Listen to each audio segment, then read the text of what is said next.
Hello po, ma'am. Magandang araw po. Andito na po ako sa drop-off area po. Sige po. Antayin ko na lang po kayo dito, ma'am. Sige po. Salamat po. Ma'am, ito na po yung order po ninyo. Salamat dito, ma'am, ha. Sige po. Salamat po.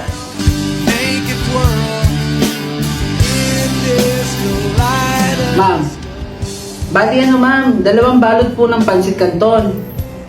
5 piraso po ng dilata rito. O sige ma'am, noted po. Sige po, makakarating po. Pakiready na lang po ma'am yung cash po pambayad po. Sige po, salamat ma'am.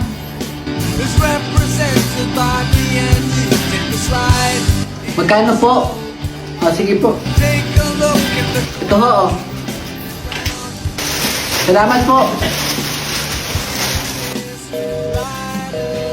Bakit hindi ko na siya matawagan? Buong na-scam na naman ako Talaga naman ang mga bogus buyer. Walang magawa sa buhay. Panggatas pa naman ang anak ko yun. Anong gagawin ko dito? Bigyan mo na ng isang ulam to. Balot daw, balot, tsaka kanin. Ate, o ano sa'yo boy? Pwede po ba akong makain ng tubig? Tubig?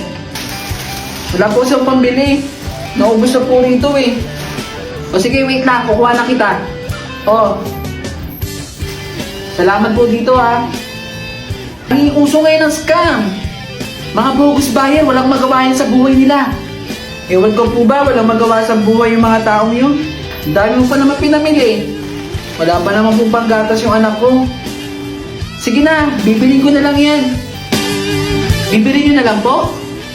Maraming salamat po ate. Ito bayad.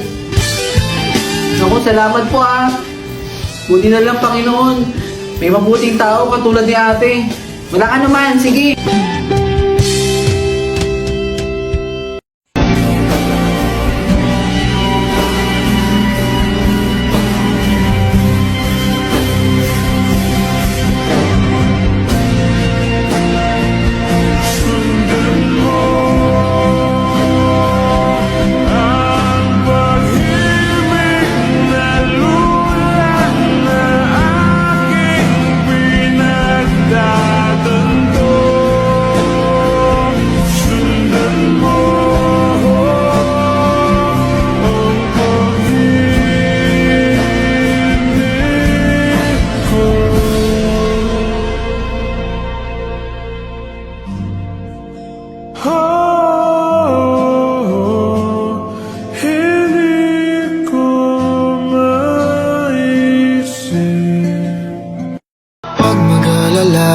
Pikit ang iyong matatanan. Pahinga muna, ako na. Huwag mag-alala, ipikit ang iyong matatanan. Pahinga muna, ako nang bahala. Mas masalaw, isang ginagawa mapa. Pahinga muna, ako na. Latsara-tsara, latsara-tsara, latsara-tsara-tsara, latsara-tsara.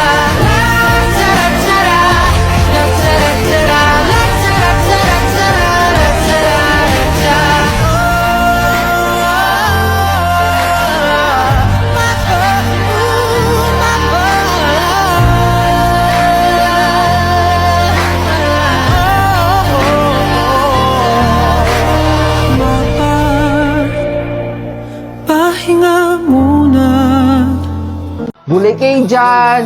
Murang-mura na po, gulay. Pagbilan nga po ng 1/4 na kamatis. Teka, namumukhaan kita. Ikaw ba yan? Hoy, ako nga to. Kamusta ka na? Ito, nakapagtapos na ng pag-aaral. Nabagad ng trabaho natin. Ikaw ba? Kamusta ka na? Ito, nagtitinda at nagsusupply ako ng gulay dito. Buti pa ikaw, no? Nakatapos ka na. Alam mo, dapat kasi nag-aral ka para hindi naging ganyan yung buhay mo. Eh di sana, kumikita ka ng 30,000 monthly. Magkano ba kinikita mo dyan? Ito, Kumikita ako ng 120,000 weekly. Meron pa akong isang truck na bumabiyahe sa ibang lugar. Bukod pa yung kita ko doon. Magkasakit man ako, kumikita pa din ako. Nag-aaral din pala ako para makatapos na tulad mo. Kuya, andyan na po yung truck. O sige, papunta na ako dyan. Boy, ikaw muna bahala dito kay sir ha. Kaklase ko yan. Uy, dito muna ako ha. Salamat.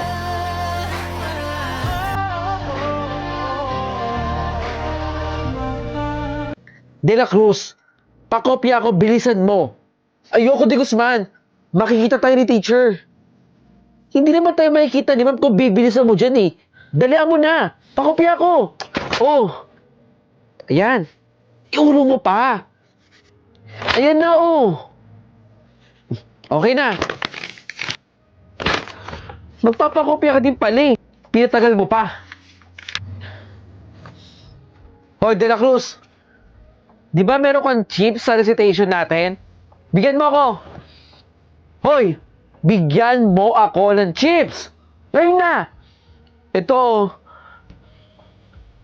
magbibigay ka din pala eh. Salamat sa chips ha. Malaking tulong sa akin to para matuwa yung mami ko. Sa susunod ulit ha, magbibigay din pala si De La Cruz eh. Akin na. De Guzman, titignan ko lang naman yung assignment mo. Kukuha na ako ng idea, pero hindi ko kokopyahin yung buong assignment mo. Pakadamot ito. Tama ba to? Tama yan, De Guzman.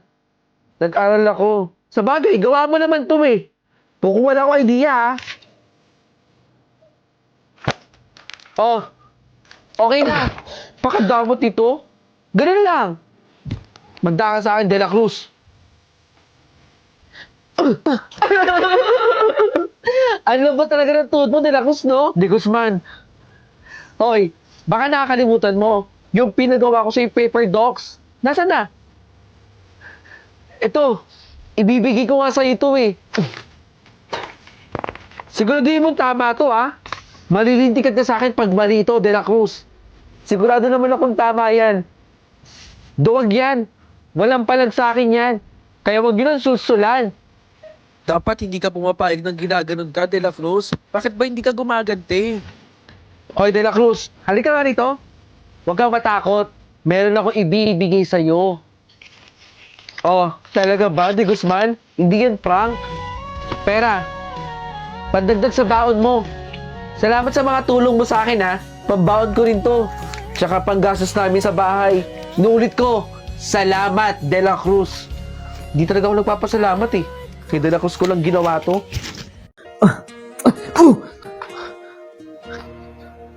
Kabayan? Kabayan! Pinoy! Pinoy! Ako pala si Bok. Clyde, ang pogi ng pangalan mo ha. Ay, akin na. Tulungan kita. Oh, salamat. Hello po, Tito Bok. Nandito na po pala kayo. Pamangkin. Si Yumi. Pinoy ang tatay niyan. Kaso, mas piniling maging adik at basugalero. Kaya iniwan niya yung mag-ina niya rito. Hello po. Tara na. Pumasok muna tayo dito. Tara na, pamangkin. Sige po, Tito Bok. Excited na akong kumain. Pangako, hindi kita iiwan. Oh, Clyde. Pangako, Yung picture na yan. Ayan si Ate Sheila, ang nanay ni Yumi. Sa kasamaang palad, nawala na rin siya dito sa mundo. Na-aksidente sila nung asawa niyang foreigner. Kaya kami na lang nag-aalaga kay Yumi. Ay, oo nga pala, Clyde. Pwede ba akong makiusap? May gagawin kasi ako eh. Walang magbabantay kay Yumi. O sige, sige. Nangangailangan din naman ako ng racket eh. Salamat. Magandang araw, Yumi! I'm okay, little puppet. Bakit tawa ka ng tawa dyan? It's funny po kanya, Tito Clyde. ay nahuhulog, umiibig na sa'yo. Sa tuwing kasama kay anong ligaya. Sana sa akin Tito Clyde, ikaw na po yung best friend ko. Salamat, best friend. Wow! Dollhouse! Gusto mo ng dollhouse? Tito Clyde, akin na lang po ito. Bago ko ibigay sa yan, tatapusin ko muna. Promise po magiging sa'yo din yung dollhouse na yan. Thank you so much po, Tito Clyde. Tarantado ka pala eh. Ikaw pala si Rustin ang tunay na tatay ni Yumi. Paano mo nagawan lokohin kami? Yung anak mo, pinapaasa mo. Gusto ko lang naman makabawi kay Yumi. Simula ngayon, hindi na kayo pwede magkita ni Yumi at hindi na kayo pwede maglaro. Ayusin mo muna yung buhay mo, Rustin. Bo, baka... Sheena, tama ka nga. Ngayon ko lang nare-realize na dapat may pangarap ako sa pamilya natin. Ang tanga ko. Wow! Ang dami naman pong dollhouse dito. Yung dollhouse, para yan sa best friend ko. Sino po ba yung best friend nyo? Basta. At huli ko na rin nalaman na si Tito Clyde pala ang tunay kong tatay.